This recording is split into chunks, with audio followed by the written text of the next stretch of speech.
Praise lord అందరికీ happy new year అండి. Bible 6 months complete చేసే దాంట్లో డే 1 ఆదికాండము 1వ అధ్యాయం నుంచి 6వ అధ్యాయం వరకు. ముందుగా ఆదికాండం గురించి ఒక మాట. ఆది అనే పదానికి మూలం లేక మొదలు అనే అర్థం. ఈ పుస్తకం విశ్వ సృష్టి గురించి, మానవ జాతి ఆరంభం గురించి, లోకములో పాపం శ్రమ మొదలవడం గురించి వివరిస్తుంది. ఇంకా ఈ పుస్తకం దేవుడు మానవులతో ఎలా ప్రవర్తించాడో వివరిస్తుంది. ఆదికాండం 1వ అధ్యాయం.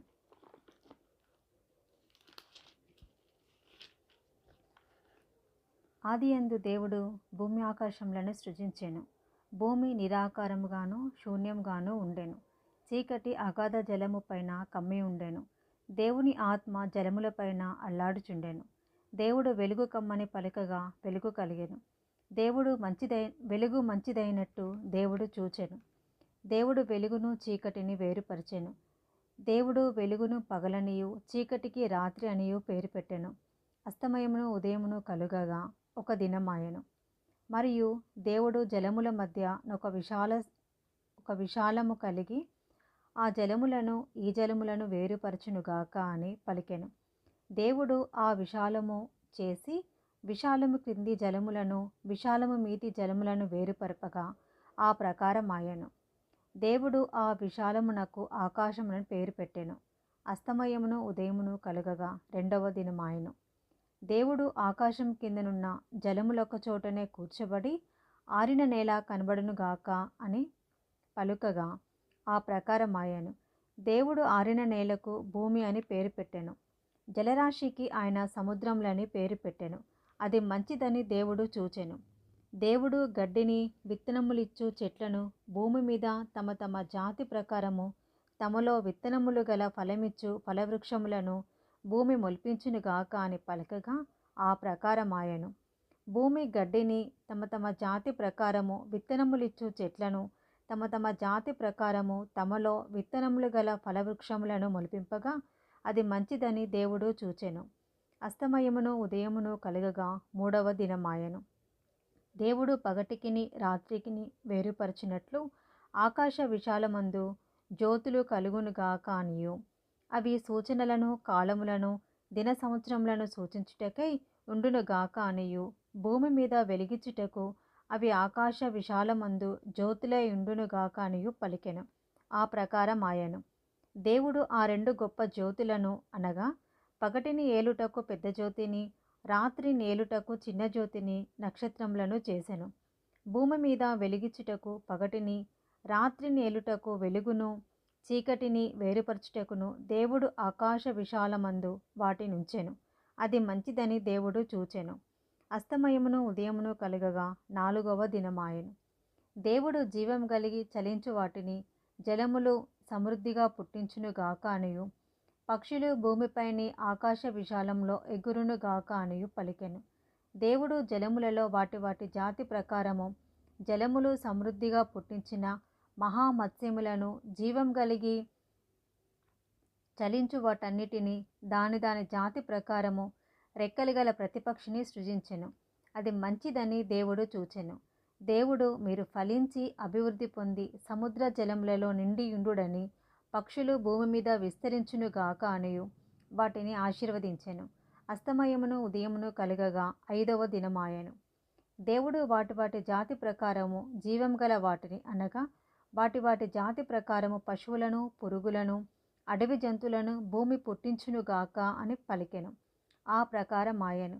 దేవుడు ఆయా జాతుల ప్రకారము అడవి జంతువులను ఆయా జాతుల ప్రకారము పశువులను ఆయా జాతుల ప్రకారము నేలను ప్రాకు ప్రతి పురుగును చేసెను. అది మంచిదని దేవుడు చూచెను. దేవుడు మన స్వరూపమందు మన పోలిక చొప్పున నరులను చేయుదము. వారు సముద్రపు చేపలను ఆకాశ పక్షులను పశువులను సమస్త భూమిని భూమి మీద ప్రాకు ప్రతి జంతువును ఏలుదురుగాక అనియు పలికెను. దేవుడు తన స్వరూపమందు నరుని సృజించెను. దేవుని స్వరూపమందు వారిని సృజించెను. స్త్రీనిగాను పురుషునిగాను వారిని సృజించెను. దేవుడు వారిని ఆశీర్వదించెను. ఎట్లనగా మీరు ఫలించి అభివృద్ధి పొంది విస్తరించి భూమిని నిండించి దాన్ని లోబర్చుకొనుడి. సముద్రపు చేపలను ఆకాశ పక్షులను భూమి మీద ప్రాకు ప్రతి జీవిని ఏలుడని దేవుడు వారితో చెప్పెను. దేవుడు, ఇదిగో, భూమి మీదనున్న విత్తనములిచ్చు ప్రతి చెట్టును, విత్తనములిచ్చు వృక్ష ఫలములు గల ప్రతి వృక్షమును మీకిచ్చి ఉన్నాను. అవి మీకు ఆహారమగును. భూమి మీద నుండు జంతువులన్నిటికిని, ఆకాశ పక్షులన్నిటికిని, భూమి మీద ప్రాకు సమస్త జీవులకును పచ్చని చెట్లన్నీయు ఆహారమగునని పలికెను. ఆ ప్రకారం ఆయను. దేవుడు తాను చేసినది యావత్తును చూచినప్పుడు అది చాలా మంచిదిగా నుండెను. అస్తమయమును ఉదయమును కలగగా 6వ దినమాయెను. 2వ అధ్యాయము. ఆకాశమును భూమియు వాటిలోనున్న సమస్తమును సమూహమును సంపూర్తి చేయబడెను. దేవుడు తాను చేసిన తన పని 7వ దినములోగా సంపూర్తి చేసి, తాను చేసిన తన పని అంతటి నుండి 7వ దినమున విశ్రమించెను. కాబట్టి దేవుడు ఆ 7వ దినమును ఆశీర్వదించి పరిశుద్ధపరచెను. ఏలయనగా దానిలో దేవుడు తాను చేసినట్టియు సృజించినట్టియు తన పని అంతటిని నుండి విశ్రమించెను. దేవుడైన యెహోవా భూమిని ఆకాశమును చేసిన దినమందు భూమి ఆకాశములు సృజించబడినప్పుడు వాటి ఉత్పత్తి క్రమము ఇదే.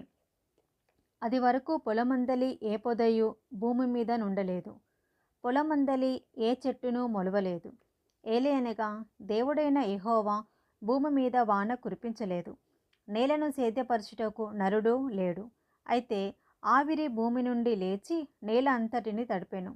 దేవుడైన యెహోవా నేలమట్టితో నరుని నిర్మించి వాని నాసికారంధ్రములలో జీవవాయువును ఊదగా నరుడు జీవాత్మ ఆయను. దేవుడైన యెహోవా తూర్పున ఏదెనులో ఒక తోట వేసి తాను నిర్మించిన నరుణ్ణి దానిలో ఉంచెను. మరియు దేవుడైన యెహోవా చూపునకు రమ్యమైనదియు ఆహారమునకు మంచిదియునైన ప్రతి వృక్షమును, ఆ తోట మధ్యను జీవ వృక్షమును, మంచి చెడ్డల తెలివినిచ్చు వృక్షమును నేల నుండి మొలిపించెను. మరియు ఆ తోటను తడుపుటకు ఏదెనులో నుండి ఒక నది బయలుదేరి అక్కడ నుండి చీలిపోయి 4 శాఖలాయెను. మొదటి దాని పేరు పీషోను. అది హబీలా దేశమంతటి చుట్టూ పారుచున్నది. అక్కడ బంగారం ఉన్నది. ఆ దేశపు బంగారము శ్రేష్టమైనది. అక్కడ బోళమును గోమేధికమును దొరుకును. 2వ నది గీహోను. అది కూషు దేశమంతటి చుట్టూ పారుచున్నది. 3వ నది పేరు హిద్దీకేలు. అది అషూరు తూర్పు వైపున పారుచున్నది. 4వ నది యూఫ్రటీసు. మరియు దేవుడైన యెహోవా నరుని తీసుకొని ఏదెను తోటను సేద్యపరచుటకును దాని కాచుటకును దానిలో ఉంచెను. మరియు దేవుడైన యెహోవా, ఈ తోటలోనున్న ప్రతి వృక్ష ఫలములను మీరు నిరభ్యంతరముగా తినవచ్చును. అయితే మంచి చెడ్డల తెలివినిచ్చు వృక్ష ఫలములను తినకూడదు. నీవు వాటిని తిను దినమున నిశ్చయముగా చచ్చెదవని నరునికి ఆజ్ఞాపించెను. మరియు దేవుడైన యెహోవా, నరుడు ఒంటరిగా ఉండుట మంచిది కాదు, వానికి సాటి అయిన సహాయమును వాని కొరకు చేయదమననుకొనెను. దేవుడైన యెహోవా ప్రతి భూజంతువును ప్రతి ఆకాశ పక్షిని నేల నుండి నిర్మించి ఆదాము వాటికి ఏ పేరు పెట్టునో చూచుటకు అతని యొద్దకు వాటిని రప్పించెను. జీవము గల ప్రతిదానికి ఆదాము ఏ పేరు పెట్టెనో ఆ పేరు దానికి కలిగెను. అప్పుడు ఆదాము సమస్త పశువులకును ఆకాశ పక్షులకును సమస్త భూజంతువులకును పేరులు పెట్టెను. అయినను ఆదామునకు సాటి అయిన సహాయము అతనికి లేకపోయాను. అప్పుడు దేవుడైన యెహోవా ఆదామునకు గాఢ నిద్ర కలగజేసి అతడు నిద్రించినప్పుడు అతని పక్కటెముకలలో ఒక దానిని తీసి ఆ చోటును మాంసముతో పూడ్చివేసెను. తర్వాత దేవుడైన యెహోవా తాను ఆదాము నుండి తీసిన పక్కటెముకను స్త్రీనిగాను నిర్మించి ఆమెను ఆదామునొద్దకు తీసుకొని వచ్చెను.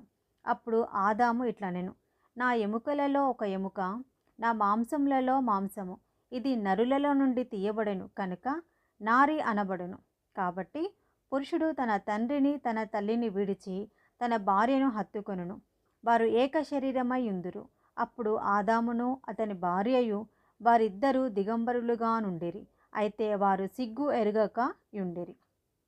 ఆదికాండం 3వ అధ్యాయము. దేవుడైన యెహోవా చేసిన సమస్త భూజంతువులలో సర్పము యుక్తిగలదై ఉండెను. అది ఆ స్త్రీతో, ఇది నిజమా? ఈ తోట చెట్లలో దేని ఫలములనైనను మీరు తినకూడదని దేవుడు చెప్పెనా అని అడిగాను. అందుకు స్త్రీ, ఈ తోట చెట్ల ఫలములను మేము తినవచ్చును. అయితే తోట మధ్యనున్న చెట్టు ఫలములను గూర్చి దేవుడు మీరు చావకుండునట్లు వాటిని తినకూడదననియు వాటిని ముట్టకూడదనియు చెప్పెనని సర్పముతో అనెను. అందుకు సర్పము, మీరు చావనే చావరు, ఏలయనగా మీరు వాటిని తిను దినమున మీ కన్నులు తెరవబడిననియు మీరు మంచి చెడ్డలను ఎరిగిన వారే దేవతల వలె ఉందురనియు దేవునికి తెలియనని స్త్రీతో చెప్పగా, స్త్రీ ఆ వృక్షము ఆహారమునకు మంచిదియు కన్నులకు అందమైనదియు వివేకమిచ్చు రమ్యమైనది ఉండుట చూచినప్పుడు ఆమె దాని ఫలములలో కొన్ని తీసుకొని తిని తనతో పాటు తన భర్తకును ఇచ్చెను. అతడు కూడా తినెను. అప్పుడు వారిద్దరి కన్నులు తెరవబడెను.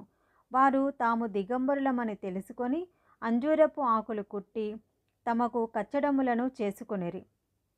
చల్లపూటను ఆదామును అతని భార్యయు తోటలో సంచరించుచున్న దేవుడైన యెహోవా స్వరమును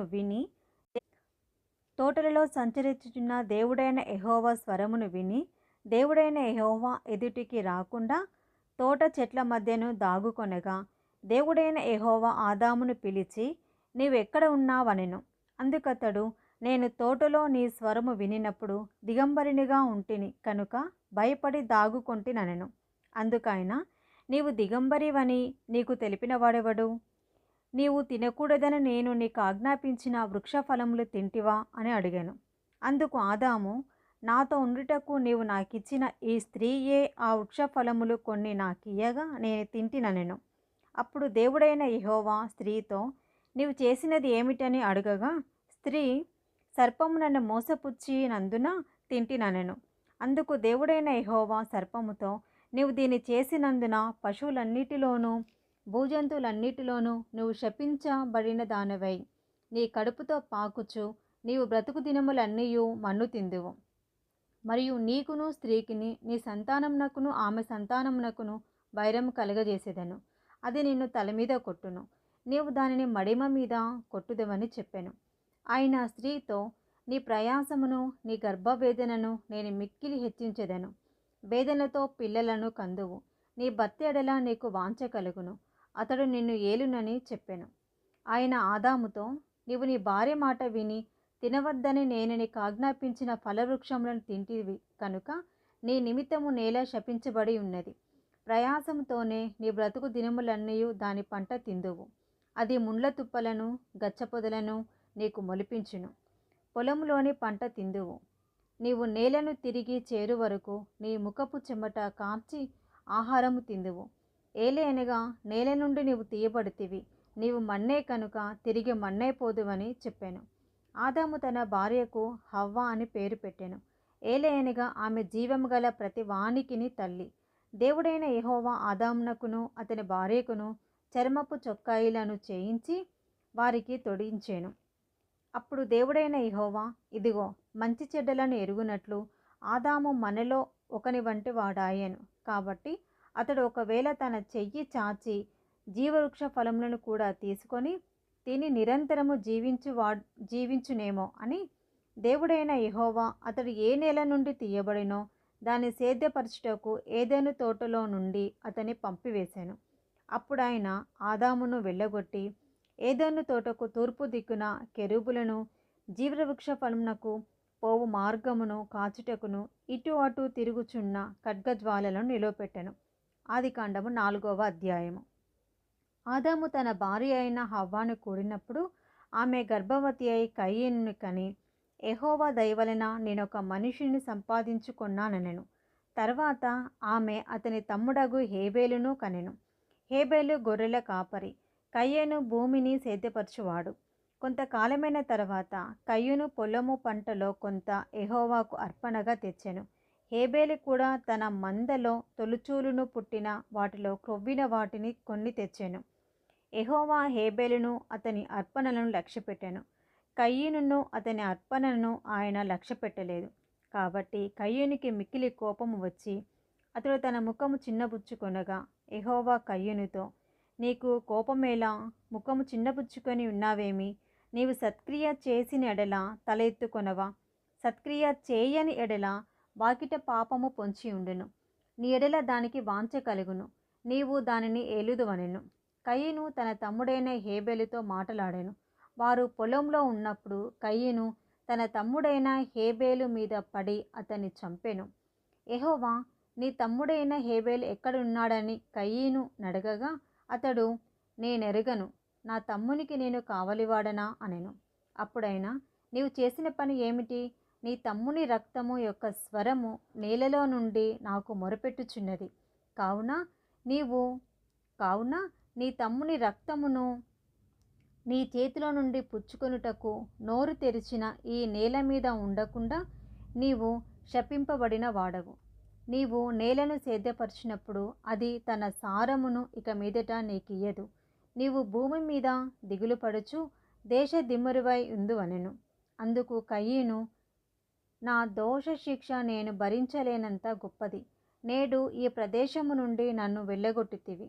నీ సన్నిధికి రాకుండా వెలివేయబడి దిగులు పడుచు భూమి మీద దేశ దిమ్మరినై ఇందును. కావున నన్ను కనుగొను వాడెవడో వాడు నన్ను చంపునని యెహోవాతో అనెను. అందుకు యెహోవా అతనితో, కాబట్టి ఎవడైనను కయీనును చంపిన యెడల వానికి ప్రతిదండన ఏడంతలు కలుగుననెను. మరియు ఎవడైనను కయీనును కనుగొని అతనిని చంపక ఉండినట్లు యెహోవా అతనికి ఒక గురుతు వేసెను. అప్పుడు కయీను యెహోవా సన్నిధిలో నుండి బయలుదేరి వెళ్ళి ఏదెనుకు తూర్పు దిక్కున నోదు దేశంలో కాపురముండెను. కయీను తన భార్యను కూడినప్పుడు ఆమె గర్భవతి అయి హానోకును కనెను. అప్పుడతడు ఒక ఊరు కట్టించి ఆ ఊరికి తన కుమారుని పేరు పెట్టి హానోకు అని పేరు పెట్టెను. హానోకుకు ఈరాదు పుట్టెను. ఈరాదు మహూయాయేలునకు కనెను. మహూయాయేలు మతూషాయేలును కనెను. మతూషాయేలు లెమెకును కనెను. లెమెకు ఇద్దరు స్త్రీలను పెండ్లి చేసుకునెను. వారిలో ఒక దాని పేరు ఆదా, రెండవ దాని పేరు సిల్లా. ఆదా యాబాలును కనెను. అతడు పశువులు గలవాడై గుడారములలో సంచరించు వారికి మూలపురుషుడు. అతని సహోదరుని పేరు యూబాలు. ఇతడు సితారను సానికను వాడుక చేయవారందరికీ మూలపురుషుడు. మరియు సిల్లా తుబల్కాయిను కనెను. అతడు పదునుగల రాగి పనిముట్లన్నిటికిని ఇనుప పనిముట్లన్నిటినీ చేయువాడు. తుబల్కాయిను సహోదరి పేరు నయమ. లేమెకు తన భార్యలతో, ఓ ఆదా, ఓ సిల్లా, నా పలుకు వినుడి. లేమెకు భార్యలారా, నా మాట ఆలకించుడి. నన్ను గాయపరిచినందుకై ఒక మనిషిని చంపితిని. నన్ను దెబ్బ కొట్టినందుకై ఒక పడుచువాని చంపితిని. ఏడంతలు ప్రతిదండన కయీను కోసము వచ్చిన ఎడల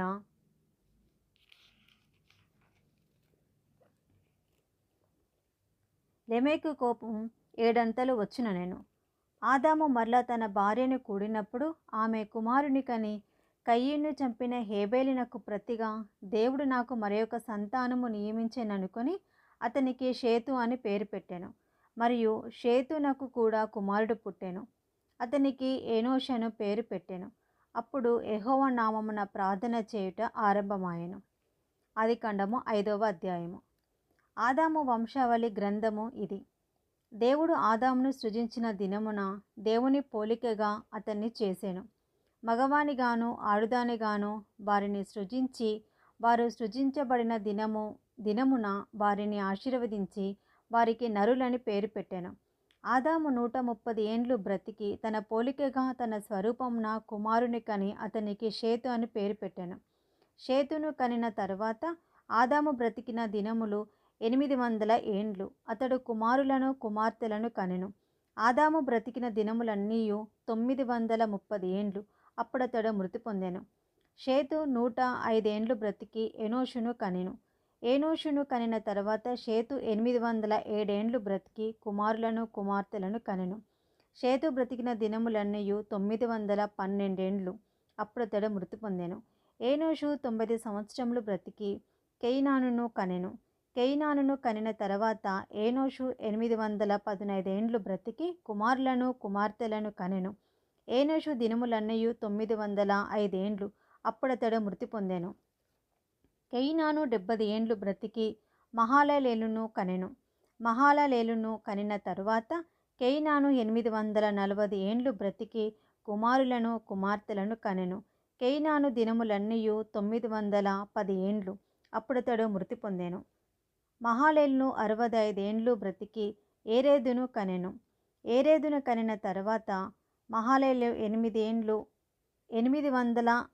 ఏండ్లు బ్రతికి కుమారులను కుమార్తెలను కనెను. మహాలలేలు దినములన్నీయు 895 అప్పుడతడు మృతి పొందెను. హేరోదు 162 బ్రతికి హానోకును కనెను. హానోకును కనిన తర్వాత ఏరేదు 800 బ్రతికి కుమారులను కుమార్తెలను కనెను. ఏరేదు దినములన్నీయు 962 అప్పుడతడు మృతి పొందెను. హానోకును 65 బ్రతికి మెతుషేలును కనెను. హానోకు మెతుషేలును కనిన తర్వాత 300 దేవునితో నడుచుచు కుమారులను కుమార్తెలను కనెను. హానోకు దినములన్నీయు 365. హానోకు దేవునితో నడిచిన తర్వాత దేవుడు అతన్ని తీసుకొని పోయెను కనుక అతడు లేకపోయెను. మెతుషేల 185 బ్రతికి లెమెకును కనెను. మెతుషేల లెమెకును కనిన తర్వాత 782 బ్రతికి కుమారులను కుమార్తెలను కనెను. మెతుషేల దినములన్నీయు 969 అప్పుడతడు మృతి పొందెను. లెమెకు 182 బ్రతికి ఒక కుమారుని కని, భూమిని యెహోవా శపించినందువలన కలిగిన మన చేతుల కష్టము విషయంలోనూ మన పని విషయంలోనూ ఇతడు మనకి నెమ్మది కలుగజేయననుకొని అతనికి నోవాహు అని పేరు పెట్టాను. లెమెకు నోవాహును కనిన తర్వాత 190 బ్రతికి కుమారులను కుమార్తెలను కనెను. లెమెకు దినములన్నీయు 777 అప్పుడతడు మృతి పొందెను. నోవాహు 500 గలవాడై షేమును హామును యాపేతును కనెను. ఆదికాండం 6వ అధ్యాయము. నరులు భూమి మీద విస్తరింపనారంభించిన తర్వాత కుమార్తెలు వారికి పుట్టినప్పుడు దేవుని కుమారులు నరుల కుమార్తెలు చక్కని వారని చూచి వారందరిలో తమకు మనసుకు వచ్చిన స్త్రీలను వివాహం చేసుకొనేది. అప్పుడు యెహోవా, నా ఆత్మ నరులతో ఎల్లప్పుడూ వాదించదు, వారు తమ అక్రమ విషయంలో నరమాతృలై ఉన్నారు. అయినను వారి దినములు 127 ఆ దినములలో నెఫీలులను వారు భూమి మీద నుండిరి, తరువాతను ఉండిరి. దేవుని కుమారులు నరుల కుమార్తెలతో పోయినప్పుడు వారికి పిల్లలను కనిరి. పూర్వకాలమందు పేరు పొందిన శూరులు వీరే. నరుల చెడుతనము భూమి మీద గొప్పదనియు వారి హృదయం యొక్క తలంపులలోని ఊహ అంతయు ఎల్లప్పుడూ కేవలం చెడ్డదనియు యెహోవా చూచి తాను భూమి మీద నరులను చేసినందున యెహోవా సంతాపము నొంది తమ హృదయంలో నొచ్చుకొనెను. అప్పుడు యెహోవా, నేను సృజించిన నరులతో కూడా జంతువులను పురుగులను ఆకాశ పక్ష్యాదులను భూమి మీద నుండకుండా తుడిచివేయుదును. ఏలయనగా నేను వారిని సృజించినందునకు సంతాపము నొంది ఉన్నానెను. అయితే నోవాహు యెహోవా దృష్టి యందు కృప పొందిన వాడాయెను. నోవాహు వంశావళి ఇదే. నోవాహు నీతిపరుడును తన తరములో నిందారహితుడునై ఉండెను. నోవాహు దేవునితో కూడా నడిచినవాడు. షేము హాము యాపేతను 3 కుమారులను నోవాహు కనెను. భూలోకము దేవుని సన్నిధిని చెడిపోయి ఉండెను. భూలోకము బలాత్కారంతో నిండి ఉండెను. దేవుడు భూలోకమును చూచినప్పుడు అది చెడిపోయి ఉండెను. భూమి మీద సమస్త శరీరులు తమ మార్గంను చెరిపివేసుకొని ఉండిరి. దేవుడు నోవాహుతో, సమస్త శరీరుల మూలముగా భూమి బలాత్కారముతో నిండి ఉన్నది కనుక నా సన్నిధిని వారి అంతము వచ్చి ఉన్నది. ఇదిగో, వారిని భూమితో కూడా నాశనము చేయుదును. చితిసారకపు మ్రానుతో నీ కొరకు ఓడను చేసుకొనుము. అరలు పెట్టి ఆ ఓడను చేసి లోపటను వెలుపటను దానికి కీలు పుయ్యవలెను. నీవు దాన్ని చేయవలసిన విధమిది. ఆ ఓడ 300 మూరల పొడుగును 50 మూరల వెడల్పును 30 మూరల ఎత్తును కలదై ఉండవలెను. ఆ ఓడకు కిటికీ చేసి పైనుండి మూరెడు కిందికి దాన్ని ముగించవలెను. ఓడ తలుపు దాని ప్రక్కను ఉంచవలెను. క్రింది అంతస్తు 2వ అంతస్తు 3వ అంతస్తు గలదిగా దాన్ని చెయ్యవలెను. ఇదిగో, నేనే జీవవాయువు గల సమస్త శరీరులను ఆకాశం కింద నుండకుండా నాశనం చేయుటకు భూమి మీదికి జలప్రవాహము రప్పించుచున్నాను. లోకమందున్న సమస్తమును చనిపోవును. అయితే నీతో నా నిబంధన స్థిరపరచుదును.